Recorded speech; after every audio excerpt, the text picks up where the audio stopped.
கண்ணியமிக்க அல்லாஹ்வின் நல்லடியார்களே, எல்லாம் வல்ல ரப்பல் ஆலமீன் அல்லாஹ் ஜல்ல ஷானஹு தஆலா இப்பொழுது நாம் தொழுத இந்த சுபஹுடைய தொழுகையை நம்மிடத்திலிருந்து பரிபூரணமாக கபூல் செய்வானாக.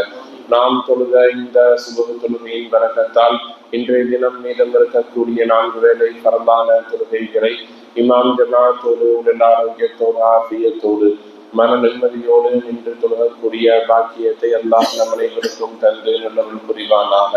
நல்லவன்களாக நல்ல செயல்பாடுகளாக நம்மிடத்திலிருந்து எந்தெந்த காரியங்கள் எல்லாம் வெளிப்பட்டு கொண்டிருக்கிறதோ அல்லாஹ் ஜல்ல ஷானஹு தஆலா அவை அனைத்தையும் பரிபூரணமாக கபூல் செய்து நிரந்தரமாக்கி தந்திருவானாக.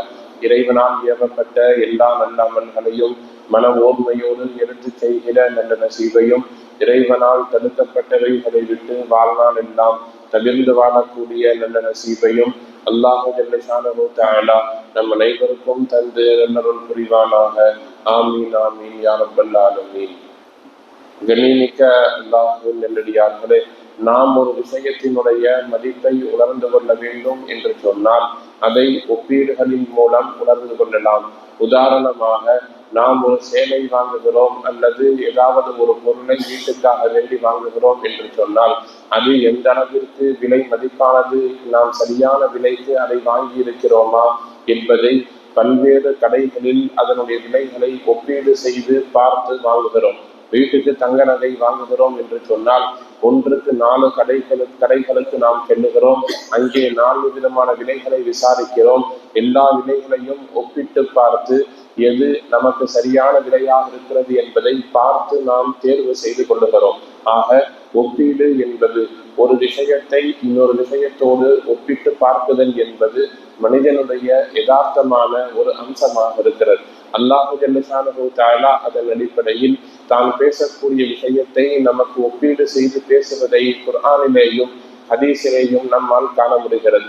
அல்லாஹ் பெரும்பாலும் சொல்லக்கூடிய விஷயம் என்னன்னா, உலகத்தில் நீங்கள் வாழக்கூடிய இந்த வாழ்க்கை என்பது அற்பமானது, சாதாரணமானது, இது ஒரு விலை மதிப்பற்றது, இதற்காக வேண்டி நீங்கள் பெரிய அளவில் முயற்சி செய்ய வேண்டியதில்லை, அல்லாஹ் எல்லோருக்கும் ரிஸ்கை தருவான் என்று துன்யாவுடைய வாழ்க்கையை பற்றி ஒரு பக்கம் சொல்லுவான், மறுமையினுடைய வாழ்க்கையை பற்றி ஒரு பக்கம் சொல்லுவார். நாம் சொல்ல வரக்கூடிய விஷயம் என்னன்னு சொன்னா, மறுமையையும் துன்யாவினுடைய வாழ்க்கையையும் நாம் ஒப்பிட்டு பார்க்க வேண்டும். காரணம், இரண்டுக்குமே அல்லாஹ் ஜல்ல ஷானஹு தஆலா நாம் விளங்கிக் கொள்வதற்காக நிறைய உதாரணங்களை சொல்லி இருக்கிறான். ஒரு வசனத்தில சூரா அல் ஹதீதுடைய ஒரு வசனத்தில் அல்லாஹ் பேசுகிற பொழுது உலக வாழ்க்கை எப்படிப்பட்டது என்று உதாரணம் சொல்லுகிற பொழுது, நீங்கள் ஒரு மலையை உதாரணமாக எடுத்துக்கொள்ளுங்கள் என்று சொல்லுகிறான். பெய்யக்கூடிய அந்த மலைதான் உலக வாழ்க்கைக்கான ஒரு உதாரணம். அந்த மலை என்ன செய்கிறதுன்னு சொன்னா, காய்ந்திருக்கக்கூடிய விவசாய நிலத்தின் மீது பெய்கிறது.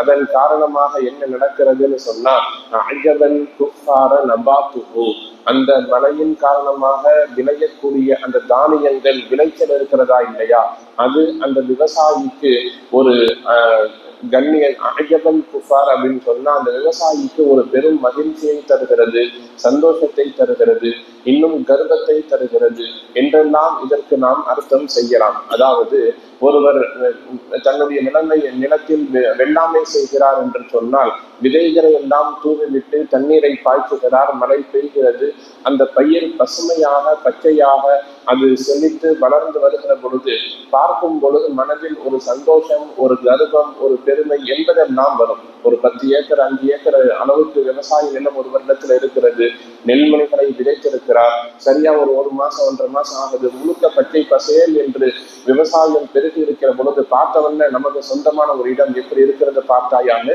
அந்த நிறமும் அந்த அமைப்பும் மனிதனுடைய மனதில் ஒரு பெரிய ஒரு நிலைமையை உண்டாக்கும், பெரிய சந்தோஷத்தை கொடுக்கும், கர்வத்தை கொடுக்கும். அல்லாஹ் குர்ஆன்ல இதை சொல்லிவிட்டு அது எந்த அளவிற்கு நிரந்தரம் இல்லாமல் போகும் என்று சொல்லுகிற பொழுது, சும்மா ஃபதராஹு முஸ்ஃபரன், கொஞ்ச நாளைக்கு பின்னால் என்ன ஆகும்னா அந்த பச்சை நிறம் கொஞ்சம் கொஞ்சமாக மாறி மஞ்சள் நிறமாக மாறிவிடும். அப்ப நாம நம்முடைய நிலத்தை பார்க்கிற பொழுது அந்த ஆச்சரியமோ மகிழ்ச்சியோ வராது.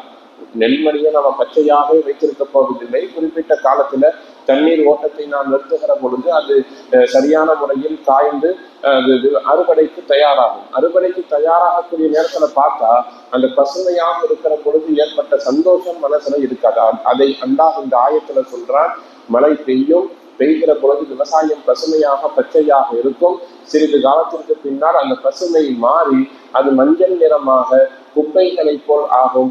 இன்னும் கொஞ்ச காலத்திற்கு பின்னால் அறுவடை செய்து நெல்மணிகளை எடுத்ததற்கு பின்னால் மக்கி போன குப்பைகளை போல் இருக்கும். இதுதான் உலக வாழ்க்கைன்னு சொல்றோம். இதுதான் உலக வாழ்க்கை. கொஞ்ச காலத்துக்கு அப்படியே வாலிபமும் உடல்ல வேகமும் ரத்தத்தின் சூடும் இருக்கிற வரைக்கும் நாம் சம்பாதிப்போம், ஓடுவோம், வீடுகளை கட்டுவோம், விவசாயங்கள் செய்வோம், எல்லாம் ஓடிக்கிட்டே இருப்போம். துனியாவோட வாழ்க்கை நிரந்தரமான வாழ்க்கை. துனியாலேயே நம்ம காலமாக இருந்து விட போவதை போல வீடுகளை பெருசாக கட்டுவோம், குழந்தைகளை படிக்க வைப்போம், எல்லாம் செய்வோம். ஒரு கட்டத்தில் உடலுக்கு பலகீனம் வருகிற பொழுது அந்த வாழ்க்கையினுடைய நிலைமை அப்படியே மாறிவிடும். திடீர்னு வெளியே வர முடியாத அளவிற்கு ஒரு வியாதி வந்துருச்சுன்னு சொல்லி சொன்னால், படுக்கையில் வீழ்ந்து விட்டார்னு சொன்னால், ஒட்டுமொத்தமாக துன்யா என்பது ஒண்ணும் இல்லாம ஒரு மச்சி போன குப்பையை போல் இந்த வாழ்க்கை நமக்கு இருக்கும் என்று அல்லாஹ் விவசாயத்தை முன்னிறுத்தி நமக்கு இந்த இடத்தில் ஒரு உதாரணத்தை சொல்றான். மறுமையில் கடுமையான வேதனை இருக்கிறது. யாருக்குன்னு சொன்னா, யார் இந்த துன்யாவுடைய வாழ்க்கையை ஒரு பொருட்டாக மதிக்காமல் மிக சாதாரணமாக கழிக்கிறார்களோ அவர்களுக்கு மறுமையில் வேதனை இருக்கிறது. மகஃபிரத்தும் இனந்தாகி வருந்துவான். இன்னும் உலகத்தை பயன்படுத்தி கொண்டவர்களுக்கு அல்லாஹ்வின் பாவ மன்னிப்பும் இன்னும் பொருத்தமும் இருக்கிறது. வமல் ஹயாத்து துன்யா இல்லா மதாஉல் குரூர் என்று அந்த இறைவசனம் முடியும். கடைசியா அல்லாஹ் அந்த வசனத்துல என்ன சொல்றான்னு சொன்னா, இந்த உலகம் ஒரு அற்பமான சுகம் தரக்கூடியது, எனவே இதை நீங்கள் நிரந்தரம் என்று ஒருபோதும் நினைத்துக் கொள்ளாதீர்கள். உலகத்தினுடைய வாழ்க்கை எப்படிப்பட்ட வாழ்க்கை என்பதை ஹதீஸ்ல நாம் பார்க்கிற பொழுது, குன் ஃபி துன்யா கஅன்னக கரீபுன் அவ் ஆபிரி சபீலின், இரண்டு விஷயத்தை ரசூலுல்லாஹ் சொல்றாங்க.